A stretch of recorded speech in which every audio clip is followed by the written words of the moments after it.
두 번째 발표는 한남대학교의 임영언 선생님께서 영화 속의 제1동포세계 1980년 이후 오덕수 감독의 기록 영화를 중심으로 라는 발표를 해주시겠습니다. 제가 발표할 제목은 이제 디지털 영화 속에 제1동포가 어떻게 표현이 되어 있느냐, 그거를 이제 1980년도 오덕수 감독의 기록 영화, 그거를 중심으로 한번 살펴보려고 해요. 그러니까 제 영어는 굉장히 좀 미시적인 부분이 강해요. 거기에다 포커스를, 영화에 표현된 제1동포가 어떻게 되어 있는가, 거기에 좀 포커스를 맞춰서 말씀드리려고 합니다. 그리고 또 이 연구를 하게 된 이유가, 일본을 연구하다 보니까 또 특히 이제 제1동포를 제가 오랫동안 이렇게 일본에 왔다 갔다 하면서 다루다 보니까 이 차별 문제라는 게 상당히 저는 끊이지 않고 이렇게 발생하는구나, 그걸 많이 느꼈어요. 그리고 이게 제1동포에 대한 차별이라든지 한국에 대한 차별은 이게 없어지지 않겠구나. 그러면 어떻게 하면 이 문제를 좀 더 완화시킬 수 있을 것인가, 아니면 좀 더 이걸 감소시킬 수 있을 것인가, 그게 이 영화가 말해주는 것 같아요. 제1동포 영화, 오덕수 감독이 50년, 제일 전 50년 영화를 통해서 그래도 일본에서의 그런 차별은 없어지지 않지만 어떻게 하면 좀 더 차별을 없애고 제1동포를 알릴 수 있을까, 그런 부분에서 이 영화가 참 기여하는 부분이 크구나. 저도 굉장히 많은 의구심을 가지고 차별 문제에 대해서 이렇게 굉장히 깊은 그런 생각을 많이 했지만은, 이 영화를 가지고 제1동포 사회에서 일본을 통해서 저항을 하고 제일 문제를 갖다가 알리고, 그리고 제1동포 사회의 변화, 일본 사회의 변화를 알리신 분은 그래도 이 오덕수 감독이 아니신가. 그리고 사실 오덕수 감독이, 물론 아시는 일본에 관련된 이렇게 연구를 하신 분들은, 아시는 분도 아시겠지만 잘 알려지지 않았어요, 이분이 잘. 한국의 그 영화 감독이라든가 영화에 관심 있는 분들은 잘 알고 계시는 것 같던데, 잘 알려지지 않아서 제가 또 이렇게 이런 분들이 있다, 제1동포 사회에, 그런 차원에서 이렇게 말씀 드리려고 합니다. 그래서 제 연구의 목적은 그렇고요. 그 다음에 이제 이게 오덕수 감독이 어디에서 태어났느냐. 오덕수 감독은 사실은 제1동포 2세예요. 여기에서 한국에서 건너간 사람이 아니고 2세이고, 그다음 아키다현에서 태어났습니다. 아키다현에서 태어나가지고 이제 거기에서 고등학교까지 아마 졸업을 하고 와세다 대학에 들어가서, 와세다 대학 아마 영화과에 문학 연구과를 졸업을 했네요. 와세다 대학 문학부 연구과 65년도에 졸업을 하시고 나서 이후에 이제 오시마 나기사 감독의 조감독으로 들어가게 됩니다. 오시마 나기사 감독을 만나는 그런 장면이나 그런 것들은 뒷부분에 이렇게 설명을 드리겠습니다만은, 그래서 이렇게 이제 영국과를, 와세다 대학 영국과를 졸업을 하고 나서 이후에 이제 일본 영화사, 도에이라고 하는 그 동양영화사지 한국말로는, 그 영화사에 입사를 하게 됐는데, 거기에서 이제 노동조합을 결성을 해가지고 운동을 하게 되면서 강제 퇴사를 하게 돼요. 79년도에, 1979년도에. 거기서 이제 지금의 아내, 25년도에 오덕수 감독이 이제 타계를 했지만은, 부인은 시미즈 치에코라고 하는, 그러니까 일본인 부인이에요. 이 도에이라는 그 영화사에서 이렇게 만나가지고 결혼을 하시게 되고, 그 이후에 이제 OH, 오덕수 감독의 오자를 써가지고 OH 기획사를 설립을 해서, 지금까지 OH 기획사를 통해서 제1동포 관련 영화를 갖다가 제작해 오신 분으로 이렇게 알려져 있습니다, 일본사에서는. 그리고 이제 제가 2016년도에 2015년도에 타계하고 난 이후에 2016년도에 이제 일본에 왔다 갔다 하면서 우연히 이분의 그런 타계하고 난 이후에 전시회를 가졌었는데, 그 제1한인 역사자료관에서 간단하게, 그때 제가 우연히 이제 거기 전시관을 보게 됐고, 시미지 치에코 부인도 만나고 또 한번 이야기도 같이 해보고, 그리고 여러 가지 자료도 이렇게 많이 받고, 그런 상황에서 이분에 대한 제1동포 그리고 어떤 문제로 이렇게 제일동포에 관심을 갖게 됐는가, 그런 것들에 대해서 굉장히 관심을 갖게 되고, 이분이 정말로 내가 해결하고자 했던 왜 차별 문제가 계속 끊임없이 발생하지만 이게 없어지지 않는가. 저도 굉장히 의심을 가지고 생각을 했었는데, 그래도 이분은 그런 문제의식을 가지고 끝까지 이렇게 지향하셨던 분이구나. 뭔가를 좀 표현하려고 하셨던 분이구나. 그런데 굉장히 매료됐어요. 그래가지고 좀 이번에 좀 이걸 좀 더 한번 깊게 한번 심도 있게 한번 생각을 해보자. 그런 차원에서 이렇게 이 글을 쓰게 되었습니다. 그럼 다음에 보시면 이제 그래서 이제 OH 기획사를 설립을 하고 나서 이제 그분이 주로 이제 1984년도에 보면 지문 날인 거부 영화를 찍게 돼요. 이 지문 날인 거부 영화는 사실 한국에서는 뭐 이게 지문 날인 거부가 제일동포로 상대로 이렇게 이루어졌지 않느냐. 그러니까 그 운동에는 제일동포들만 참석했을 것이다. 이렇게 생각을 하기 쉬운데 사실은 이렇게 제일동포 대상으로 이렇게 지문날인이 이루어진 것이 아니고 외국인을 대상으로 이루어졌기 때문에 당시에 제일동포가 물론 그 당시에 외국인으로서 7, 80%를 차지했기 때문에 대부분의 외국인들이 제일동포였겠지만은 그래서 소수의 그런 그 제일 외국인들이 있었단 말입니다. 거기에서 이제 미국의 그 리케이터 상이라든지 일본인들도 사실은 이 지문날인 거부에 참여해가지고 상당히 적극적으로 이렇게 오독스 감독을 도와서 운동을 전개한 그런 사실이 있습니다. 그래가지고 그 사실을 바탕으로 해서 지문날인 거부 운동이라는 기록 영화를 갖다가 만들게 된 거죠. 이게 이제 아까 1984년도 그리고 나중에 보면 이게 또 파트 2, 지문날인 거부 파트 2라든지 이런 쪽으로 이어지게 됩니다.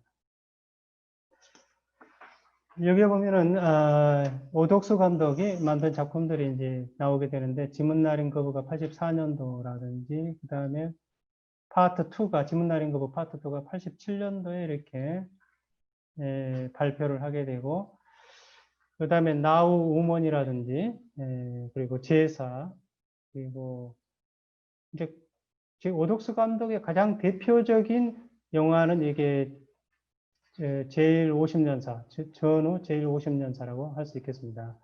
이게 한 4시간 이상짜리라고 하는데, 이게 이제 뭐 간략편도 있고, 역사편, 인물편으로 나눠져 있는데, 여기 한 일본에 한 30만 이상이 관람한 그런 기록영화로 기록되어 있습니다. 그리고 일본의 문화를 전파하는 그런 제사라는 그런 영화도 이렇게 제작을 하게 되었고요. 그리고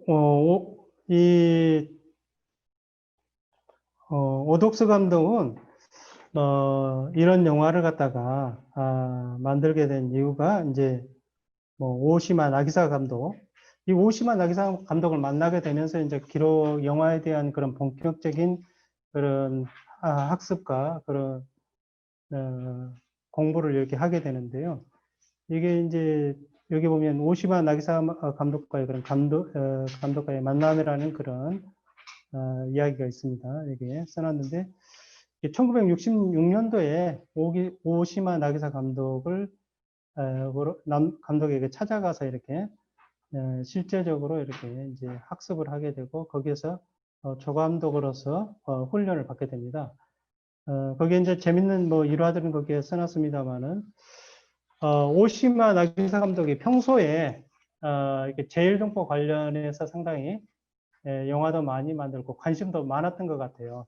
그래가지고 여기에 보면은 오시마 감독이 이렇게 영화 에세이에서도 이렇게 3명의 제일동포 조감독을 소개하는 그런 장면도 나오는데 거기에 보면 되게 이제 최양일 감독이 뭐 등장을 한다거나 오덕수 감독이 등장을 한다거나 아니면은 거기에 또 이제 그 윤강도라고 하는 사람이 등장을 한다고 하는데 이 특별히 이렇게 오시만 나기사 감독이 영화 속에다가 제일동포를 등장을 시키고 또 실제로 이런 영화 감독들과의 그런 관계도 가지고 있고 그래서 상당히 좀 평소에 제일동포에 대한 관심이 많았던 분으로 이렇게 알려지고 있는 영화 감독입니다.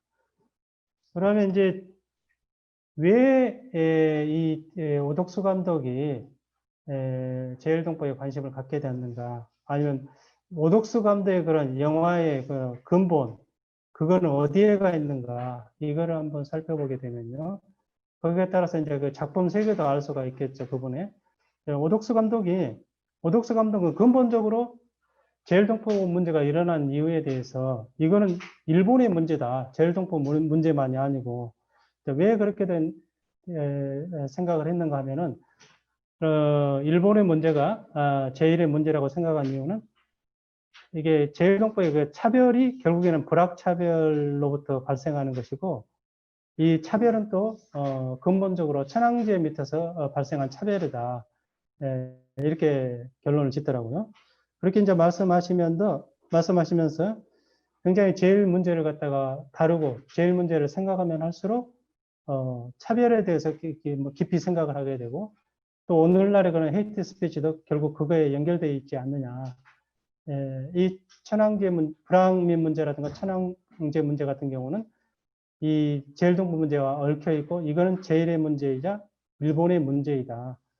그리고 이거를 한번 영화 세계로 한번 찍어보자. 결국 영화라는 게 그 시대를 반영을 하고, 그리고 세상과 소통의 장소이지 않느냐.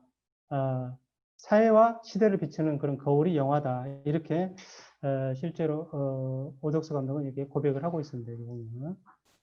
그런 식으로 해서 이제 시발점은 제일의 그런 차별 문제, 이거를 갖다 어떤 식으로 하면 자기가 가장 잘 표현할 수 있을 것인가, 그거를 영화로 선택을 한 것이고, 그 차별의 근저에는 불황민 차별이고 천황제 문제가 있다.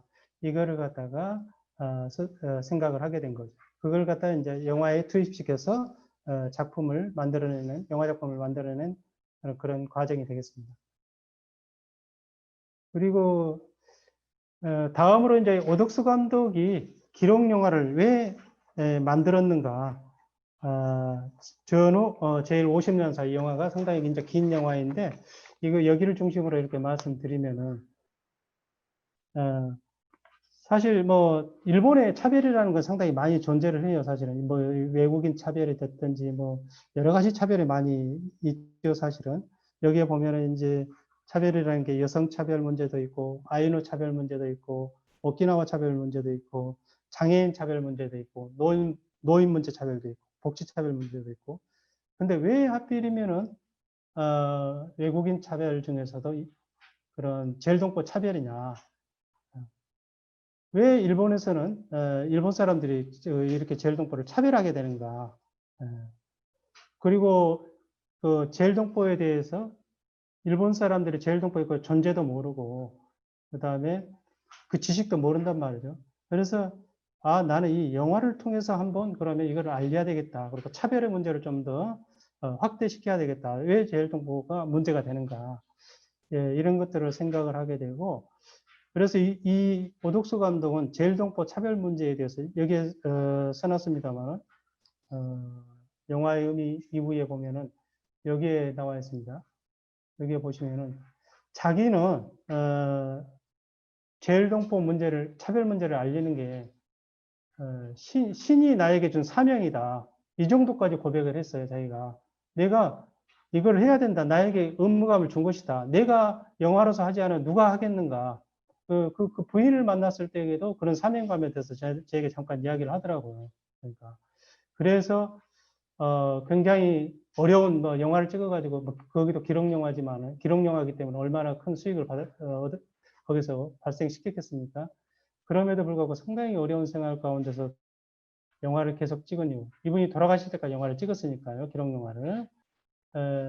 그러면서 이렇게 어려운 생활을 했지만은 그래도 자기는 이 사명감에 불타 있었기 때문에 이 영화를 했고, 내가 하지 않으면 할 사람이 없다. 그런 의무감을 가지고 있었다고 말이죠.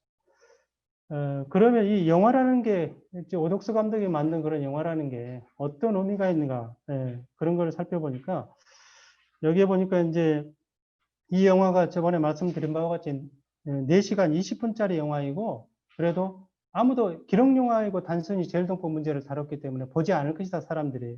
왜 관심을 갖게 되는가. 이런 것들에 대해서 굉장히 의구심을 가졌는데, 일본에서도 그래도 굉장히 제일동포에 관심 있는 사람들이 좀 많았다는 거. 그리고 다양한 사람들이 이 영화를 보게 되었고, 그리고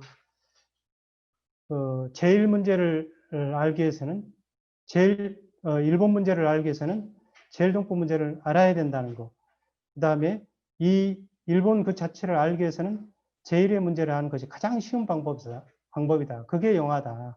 이런 것들을 이 영화를 통해서 알려줬다. 그리고 이 영화에 거기에 커다란 의미를 부여할 수 있겠다. 이렇게 설명을 하고 있습니다. 다음으로는 이제 이 영화를 통해서 제일동포의 그런 과거의 현재를 갖다가 이제 표현을 하고 있는데, 거기에 대해서 이제 제일동포의 그 과거는 어떻고 현재는 어떤가, 거기에 대해서 이건 이제 국적과 굉장히 관련된 그런 문제이기도 한데, 그 해방 전 뭐 이렇게 태평양 전쟁 때에는 천황의 그런 신민으로서의 어떤 일본 국적, 이런 거를 조선 사람들이 가지고 있었는데, 이제 그 일본의 필요에 따라서 천황의 그런 신민으로 이렇게 되었고, 전쟁에 나가게 되는, 전쟁에 나가서 가미가제 특공대라든가 아니면 그런 천황의 신민으로서 목숨을 바치는 그런 조선인들이 있었다가, 갑자기 이제 1947년도에 외국인 등록증, 52년도에 그런 샌프란시스코 조약에서 일본 국적에서 조선족으로 바뀌는 과정. 이것에 과연 왜 그런 문제가 발생하는가? 거기에 대해서도 이번에 이제 천황에 대한 그런 천황제에 대한 그런 일본의 그런 부조리다. 굉장히 이제 여러 가지 이 오독스 감독이 쓰는 말 중에 부조리라는 말이 나오는데, 이치에 맞지 않는다. 어느 때에는 천황의 신민으로서 일본 국민이 되었다가 갑자기 아무런 이유도 없이, 아무런 설명도 없이 갑자기 일본 국적으로 바뀌는 그런 것들은 왜 존재하는가? 그런 것들에 대해서 굉장히 심도 있게 지금 이 영화를 통해서 설명을 할 수 있다고 하겠습니다. 이거를 갖다가 이제 오독스 감독은 이중 기준이라고 하는데, 여기에 보면 이제 제일동포의 이중 기준이 이렇게 이중 기준의 잣대로 인해서 이렇게 신민과 국민으로 나누는데, 신민이라는 것은 이제 천황의 신민이고, 그 다음에 국민이라는 것은 일본 국민이다. 그래서 일본 천황의 신민이 아닌 사람은 일본 국민이 될 수 없다. 이런 것들을 여기에서 말하고 있는 것이죠. 그래서 이제 최근에 보면은 그러한 이유 때문에 일본에는 보면은 이제 대신이란 말이 아직도 많이 남아 있잖아요. 뭐 가령 외무 대신을 가이모 다이신이라든지 문부성 대신을 갖다 문부쇼 다이신이라든지 이런 것들이 왜 아직까지도 남아 있느냐, 이런 보면은 그런 것들이 천황제의 그런 잔재이지 않느냐, 그런 것들을 강하게 어필을 하고 있습니다. 그리고 이제 다섯 번째로 보면은 지문날인 거부가 이제 두 번에 걸쳐서 이렇게 만들어졌지 않습니까? 일본에서 84년도하고 87년도에 이 지문날인 거부가 만들어졌는데, 이 지문날인 거부에 대해서 이제 아까 초두에 말씀드린 바와 같이 뭐 제일동포만이 이렇게 지문날인 거부 운동을 한 것이 아니고, 다양한 사람들, 뭐 미국인도 참여를 해서 그 당시에 일본에 살고 있는 외국인으로서, 아니 일본인들도 참여하는 그런 지문날인 거부 운동이었다. 그런데 이 문제가 아직도 이렇게 해결되지 않고 있다. 그리고 이 문제를 갖다가 뭐 지금은 이제 안 계시지만 언제 자기가 죽고난 이후라든지 언제라도 이 문제가 좀 해결됐으면 좋겠다. 그런 것들을 여기에서 이야기를 하고 있고, 그리고 이제 당시에 그 고등학교, 그러니까 가나가와 현의 그런 타치 시라야마 고등학교, 거기에서 이제 신이나 학생을 갖다 인터뷰한 내용이 지문날인 거부 운동에 이렇게 쭉 그 영화 속에 흘러나오게 되는데, 거기에서 이제 그 지문날인 거부를 하게 되면, 이제 지문날인 거부를 할 때 일본을 출국하게 되면 재입국이 불가능해지고, 그리고 어쩔 수 없이 이제 지문날인을 강요당하는 그런 장면들, 그리고 거기서 눈물을 흘리고 있는 장면들 갖다 쭉 계속해서 찍게 되는데 이게 이제 상당히 큰 반향을 일으켰다. 그런 것들을 말하고 있고요. 이런 이제 지금 그런 발생하고 있는 일본의 그런 차별 문제라든지 뭐 헤이트 스피치 문제라든지 이런 것들은 결국에는 제1동포의 문제가 아니고 일본의 문제라고 이렇게 이렇게 결론을 짓고 있습니다. 그 다음에 여섯 번째로 이제 이 오덕수 감독이 그 영화에서 표현하고자 했던 것은 제1동포를 갖다가 제1동포의 그런 영화가 제1동포의 차별의 하나의 표현 방식이다 이렇게 설명을 하고 있습니다. 거기에 보면은 구체적으로 이렇게 말씀드리면 이제 그 다음 장에 나와 있는데 사실은 이게 뭐 일본에서 자기가 태어났지만 이분은 뭐 이주한 것이 아니니까요. 아까 아키다현에서 태어났기 때문에. 근데 자기로서는 이제 뭐 민족도 이렇게 선택을 할 수 없고, 그 다음에 부모도 선택을 할 수 없고, 자기 출생도 할 수 없고, 시대도 선택을 할 수가 없다. 그런 상황에서 나는 제1동포로 태어났다. 이거는 어떻게 보면 숙명이고 한국말로 어떻게 보면 팔자이다. 그렇지만은 거기에서 나는 이제 일본의 그런 부조리, 아까 신민이라든가 국민이라든지 아니면 제1동포로 내가 선택할 수 없지만 제1동포로 태어났기 때문에 어쩔 수 없이 차별을 당해야 되는 그런 것에 대해서 나는 끝까지 저항을 해야 되겠다. 그리고 저항을 할 뿐만 아니라 이 제1동포 사회의 어떤 변화를 한번 시도를 해보겠다. 그게 이번에 2015년도 타계할 때까지의 그런 생각이었던 것 같습니다. 이런 일본의 뭐 천황제 부조리라든가 차별 문제라든가 그 제1동포에 대한 차별 문제는 결국엔 일본 문제이고 이거를 어떻게 하면은 바꿔나갈 수 있는가 그런 것들을 영화로 표현을 했었고 그게 이제 그의 뭐 다양한 영화를 찍었지만 아까 이제 거기서 대표작이 지문 날인 거부라든가 제1동포 전후 50년사라든가 그런 영화가 되겠고 저도 이제 제1동포 차별 문제에 대해서 굉장히 깊이 생각해온 사람으로서 이 사람이 끝까지 저항을 하려고 하고 제1동포 문제를 갖다 이슈화시키고 외부에 알리려고 했던 점들 그리고 변화를 시도했다는 점에서 상당히 그것도 영화를 통해서 했다는 점에서 상당히 평가를 해주고 싶고 이걸 갖다가 좀 한국 사회라든가 아니면 이런 일본에 연구하고 싶은 분들이 좀 많이 알았으면 좋겠다. 그런 차원에서 좀 연구를 하게 되었고 또 글을 쓰게 되었습니다. 이상으로 제 발표를 마치겠습니다. 네, 임영원 선생님의 발표 잘 들었습니다. 여기에 대한 토론은 건국대학교의 우연희 선생님이 맡아주시겠습니다.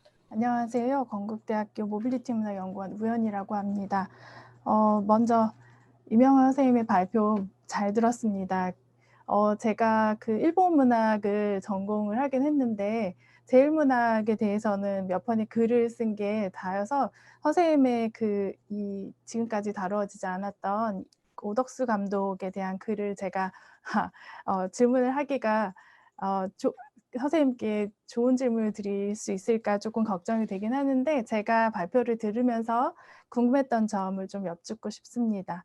선생님께서는 그 디아스포라적 삶을 살고 있는 제1동포의 세계, 특히 오덕수 감독의 1980년대 이후의 기록 영화를 중심으로 이렇게 글을 쓰셨는데요. 지금은 발표하실 때는 잘 나오진 않았지만 글에는 제일코리안의 형성기인 전정기부터 그다음에 현재에 이르기까지 제1동포와 제1조선인들이 겪어온 그런 근현대사를 짚으시면서 오덕수 감독의 영화를 봐주셨어요. 그래서 기존의 그 제1조선인에 관련된 연구는 뭐 문학도 있었고 지금은 이제 영화를 하셨으니까 보통은 소설을 가지고 그리고 소설을 기반으로 해서 만들어진 어떤 극영화 또는 제1조선인들이 영화에 어떻게 표상이 되는지가 중심적으로 그 연구가 진행되어 왔던 걸로 알고 있습니다. 그런데 이번에 선생님께서는 제1조선인 감독 그다음에 그중에서 다큐멘터리 영화를 만들었던 그 오덕수 감독에 대한 연구를 하셨다는 점에서 저는 굉장히 신선하고 저도 오덕수 감독을 몰랐었거든요. 그래서 그거를 소개해 주셨고 또 소개해 주셨다는 거에 대해서 저는 굉장히 감사하다는 말씀을 좀 드리고 싶습니다. 그래서 기존에 다루어지지 않았던 오덕수 감독을 알게 되고 거기에 대해서 집중할 수 있게끔 이렇게 기회를 제공해 주셔서 감사하다는 말씀을 드리고 싶고요. 제가 발표를 들으면서 궁금했던 점에 대해서 한 몇 가지 질문을 드리고 싶습니다. 제가 선생님의 그 제일코리안 영화문화에 나타난 디아스포라적 삶의 고찰이라는 글을 미리 좀 읽어봤는데요. 거기에서도 이제 그 디아스포라 제일 조선인 영화 감독에 대해서 영화에 대해서 말씀을 하시면서 오덕수 감독을 또 언급을 하고 계시더라고요. 그래서 제일동포, 제일조선인을 담고 있는 극 영화도 많고 그다음에 또 다른 다큐멘터리 영화를 만들고 있는 감독들도 있지 않습니까? 근데 특별히 오덕수 감독 그리고 그가 만든 다큐멘터리 영화를 연구 대상으로 삼으신 이유가 무엇인지 아까 인제 발표 중간에 2015년에 오덕수 감독이 타계를 하고 2016년에 이제 전시회가 열렸는데 거기에 가시게 되면서 전시회도 보고 자료도 얻게 되시면서 거기에 인제 관심을 두셨다고는 하셨는데 혹시 그 이외에 오덕수 감독을 연구 대상으로 삼으신 이유가 무엇인지 좀 여쭙고 싶고요.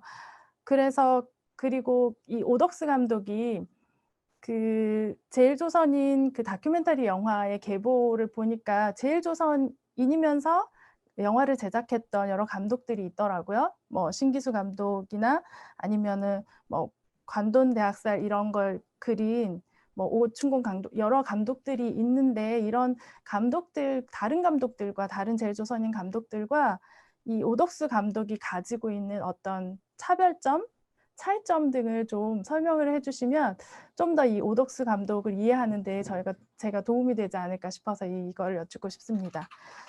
그리고 두 번째는 그 오덕수 감독이 오시마 나야기사 감독의 조감독으로 인제 활동을 하면서 많은 영향을 받았다고 선생님께서도 인제 지적을 하셨는데 사실 제가 인제 찾다 보니까 오시마 나야기사 감독은 극영화를 만들면서 거기에 인제 제일조선인 문제를 담고 있어서 굉장히 연구가 많이 되었더라고요. 거기에서의 제일조선인 표상 문제를 많이 다루었던 연구가 많던데 그 오시마 감독이 "제일 한국인이 일본의 거울이다." 그래서 제일 한국인이라는 거울을 통해서 봤을 때 일본인은 자신의 모습 얼마나 추한지를 알게 된다. 그래서 조선인은 일본인을 하게 하는 존재로 이렇게 인식을 하고 있던 그 오시마 나기사 감독의 그 발언을 제가 인제 어떤 논문에서 봤거든요. 이런 인식을 갖고 있는 오시마 나기사 감독의 조감독으로서 처음에 인제 영화를 만들기 시작할 때부터 거기에 들어가서 여러 가지 에피소드도 소개를 해 주셨는데 이 오시마 나기사 감독으로부터 오덕수 감독은 어떤 영향을 받아서 그의 이 다큐멘터리 영화에 좀 반영이 되거나 또 만들어졌는지가 좀 궁금해서 그 부분을 좀 여쭙고 싶습니다.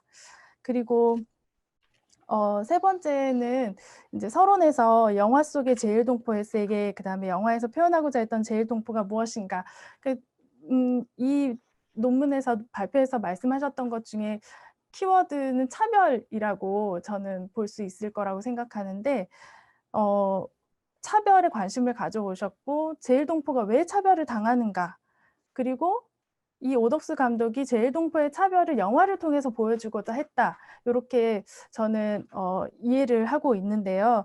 그 오덕수 감독의 여러 영화들 중에서 왜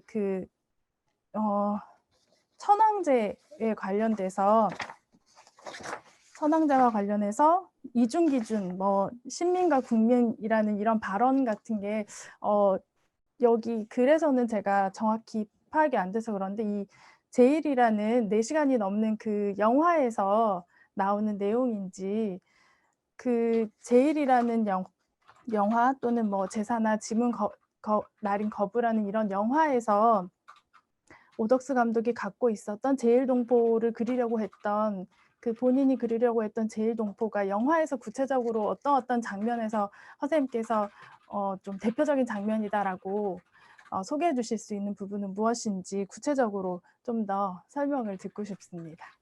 발표에 대한 코멘트 이렇게 감사의 말씀을 드리고, 그래서 제가 이제 초대에 말씀드린 바와 같이 오덕수 감독을 연구 대상으로 삼은 이유는, 저도 이제 그 일본에 관련돼서 이제 오랫동안 제일동포 관련돼서 특히 그 연구를 하다 보니까, 그리고 사실은 이제 이 오덕수 감독의 핵심을 맞추기 전에, 이전에는 이제 여러 가지 제일동포들의 그런 다른 감독들, 그러니까 오덕수 외의 감독들이 어떤 제일동포 관련해서 어떤 영화를 만들었는가, 그런 것들에 좀 관심을 가지고 글을 쓴 적도 있고, 그래서 이번에는 좀 더 이제 이번 기회에 좀 더 이런 오덕수 감독의 포커스를 맞춰서 한번 쓰게 되었는데, 제가 늘 이제 일본에 다니면서 일본의 그런 제일동포들을 만나면서, 제일동포의 차별은 뭐 변하지 않을 것이다, 끊임없다, 그리고 여기 개선될 그 여지도 보이지 않는다, 그런 생각을 많이 하게 됐어요. 그리고 이게 차별이라는 게 또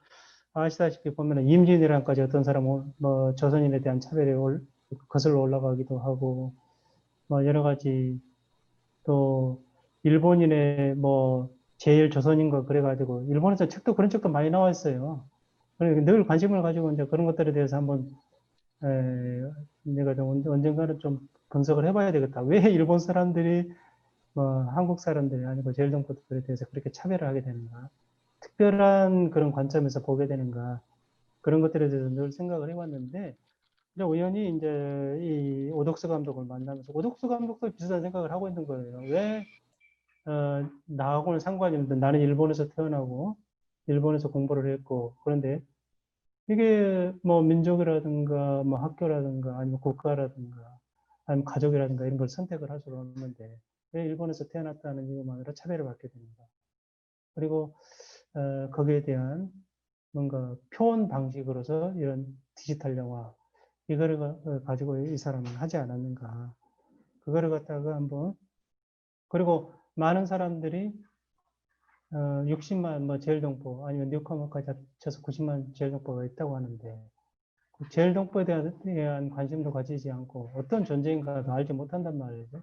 그러면 이 영화를 통해서 한번 저희가 그 사람들에게 알릴 수 있지 않는가, 그런 생각도 하시게 된 거였고, 그 부분에서 제가 좀 이제 오덕수 감독에 대한 관심을 갖게 된 이유고, 그리고 특히 이제 이분은 상업 영화보다는 다큐멘터리에 관심을 가지고 70년대, 80년대 제일동포 운동에 대해서 상당히 많은 영화를 찍게 돼요. 아까 지문 나른 거부라든가, 뭐 저는 50년사라든가, 뭐 제사 같은 경우는 이제 또 이제 제일동포들이 3, 4세로 가게 되면서 제사를 잃어버리게 되고, 그 제사 문제를 남겨두기 위해서, 그러니까 굉장히 제일동포들에게 정체성이라든가 제일동포 자신들의 문제, 이런 것들에 관심을 가지고 있었기 때문에 이 부분에 대해서 제가 좀 심정적으로 뭐 오덕수 감독에 대해서 좀 약간 비슷한 감정을 가지고 있었다, 연구를 하다 보니까 그런 생각이 들고요. 그다음에 좀 기록 영화에 대해서 좀 여기에 대해서 좀 깊게 좀 이야기를 해보자, 그런 차원에서 이번에 좀 접근을 하게 되었습니다. 그리고 이제 두 번째로 아까 오시마 나기사 감독의 극영화, 이거를 갖다가 말씀을 해주셨는데, 이게 아까 좀 말씀하신 바와 같이 그런 오시마 나기사 감독도 이런 일본 문제가 제일 문제라고 이렇게 말씀을 하셨구만요. 이게 이제 여기에 제가 써놨습니다. 몇 페이지인지 거기는 잘 모르겠지만 이게 써놨는데요. 오시마 나기사 감독이 오덕수 감독이 이제 오시마 나기사 감독 영화에 대해 3편에 출연하기도 했고, 그런데 이게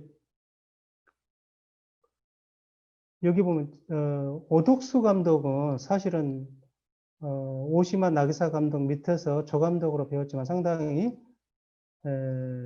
존경을 하지는 않았던 것 같아요. 근데 이분이 어떤 영향을 받았느냐, 오시마 나기사 감독의, 오시마 나기사 감독도 일본의 부조리에 대해서 영화화 시킨 것이에요, 이분도.